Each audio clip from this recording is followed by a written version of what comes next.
Trowulan, 1385. The monsoon hangs low over the royal capital, thick with the scent of frangipani and burning lamp oil. Inside the cartographic chamber, walls draped with silk maps of an empire that stretches across 10,000 islands, Dyah Sarini kneels before the court commissioner and receives a scroll sealed in red wax. Mpu Kanaka, her teacher, her compass, has not returned from the eastern waters. 3 months of silence. The commission is framed as an honor. Every soul in that gilded room understands it as something else entirely. Her hands accept the scroll without trembling. Her jaw is set, her breathing measured, but her eyes betray what duty cannot conceal, a grief that has not yet decided whether it is mourning or fury. She presses the seal to her forehead in deference, and somewhere beyond the harbor, the Java Sea is already waiting for her. The harbor at Trowulan breathes with the lungs of an empire. 47 vessels ride at anchor beneath a canopy of banners, saffron and crimson, the green of champa, the pale gold of tributary kingdoms stretching from Borneo to Timor. The air is thick with clove smoke, salt brine, and the sharp resin of freshly caulked hulls. Porters move like rivers along the docks, carrying pepper, sandalwood, and bolts of Chinese silk.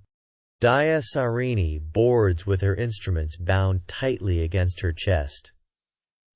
Compasses, inkstones, folded parchment. She is 23 years old and watching an empire exhale. But among the sailors, voices fall low when certain names are spoken. Mpu Kanaka, the eastern route, the ship that returned without him. Something passed between these men on those waters, and it was not merely weather that brought only the vessel home.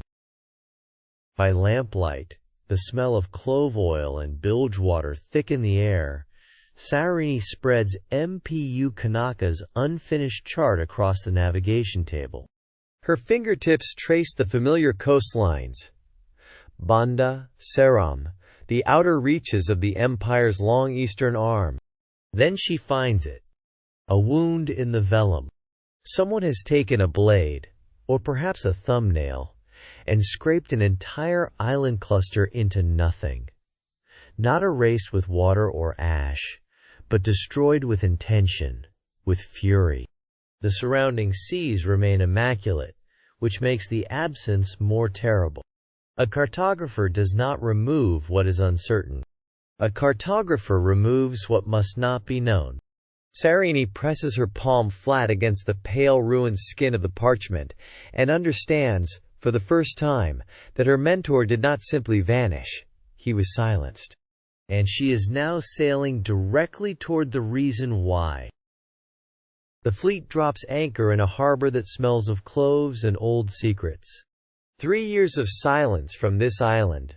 No tribute boats, no emissaries, no explanation carried on the monsoon winds to Trowulan. Yet the chief meets them at the water's edge without fear, his bearing unhurried, almost expectant. Sarini steps ashore carrying her brass measuring chain and rolled palm leaf charts, the tools of her station worn openly like armor. The chief's eyes find them immediately, not with curiosity, but with recognition, the kind that precedes grief. He touches no weapon. He offers coconut water and smoked fish. His hospitality is flawless, deliberate, and deeply unsettling. Somewhere behind his careful courtesy lies a door he is not ready to open. Sarini has learned to read coastlines. She has not yet learned to read a man who has already met her mentor. Among the clove trees of Moshati, where the air hangs thick with resin and the earth runs dark as old blood, Sarini finds him. Mpu Kanaka, cartographer of the empire, keeper of its edges, sits hunched between the roots like a man who has made himself into a landmark. He is not dead. He is hidden. His hands, still ink-stained, tremble in the spiced light. She sees it then, the hollowed expression of a man who chose erasure over complicity, who unmade a coastline rather than let it become a ledger for thieves wearing court silk.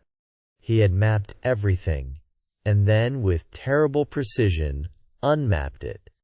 The confession costs him something to carry. Her presence costs him the last of his hiding. What Sarini does with this truth will define not only her map, but her empire. High above the clove-scented valleys of Banda Sea, Sarini stands alone at the mountain's edge, the unfinished chart pressed against her chest like a wound. The monsoon wind tears at her batik wrap, carries the salt smell of a sea that has swallowed secrets before. Below, lantern-lit proas move through the harbor like slow embers, oblivious, innocent. In her satchel, two possible futures, both drawn in the same careful hand. The Empire's ink does not forgive revision. Neither does silence. She thinks of her mentor's eyes in that last letter, not frightened, but resigned, as though the truth itself had weight enough to drown a man. Lightning splits the horizon. The parchment trembles.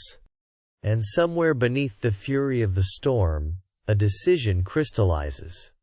One that will remake the map of everything she has ever owed. By lamplight, Sarini bends over stretched palm-leaf parchment, her reed brush tracing coastlines with the patience of tides. The map she renders is true. Every reef, every anchorage, every channel where the monsoon turns. But within the ornamental border, where lesser eyes see only flowering tendrils and ceremonial lotus forms, she is writing something else entirely. Each curling vine conceals a Kawi pictograph. Each decorative flourish bears a name. The conspirators, signatures, pressed into beauty, hidden in plain sight. She works without trembling. The ink smells of lampblack and river silt. Outside, Trowulan breathes in its sleep, unaware that a woman is remaking the truth into something that cannot be burned without burning the map itself. When the final brushstroke dries, Sarini rolls the parchment with deliberate care. Tomorrow, it must reach the right hands before the wrong ones come looking. The map is unrolled before the court of Trowulan.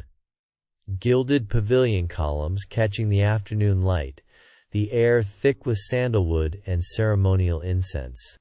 Ministers in silk and gold-threaded batik lean forward, tracing river mouths and coastlines with careful fingers. They see tributaries. They see trade routes. They see the obedient geometry of empire. Sarini stands motionless, reading their faces the way she once read currents and star positions, watching for the hidden drift beneath the surface. And then one minister pauses. His gaze settles on the decorative border, those intricate spirals her mentor favored, those patterns no casual eye would question. Slowly, almost imperceptibly, his eyes rise to meet hers. In that single, suspended breath, two people in a hall full of the powerful share the most dangerous thing in the empire: the truth. What he does next will determine everything. She does not reach for the imperial paper, nor for the vermilion ink that marks a tributary sworn to Trowulan. Instead, Dyah Sarini takes the plain bark cloth she has carried since Tuban, rough beneath her fingertips, unhallowed by any royal seal. The stylus moves slowly now, tracing not borders but truth. The curve of a bay that sheltered the desperate, the reef where silence was buried, the small grave above the tide line that no court record will ever name. Salt wind lifts the edges of the cloth. Around her, the Java Sea breathes its ancient, indifferent rhythm. She presses a thumb to the corner. No cartographer's seal, no patron's mark, only the pressure of a living hand against the evidence of what was done. Some geographies, she understands now, belong only to those who survive them.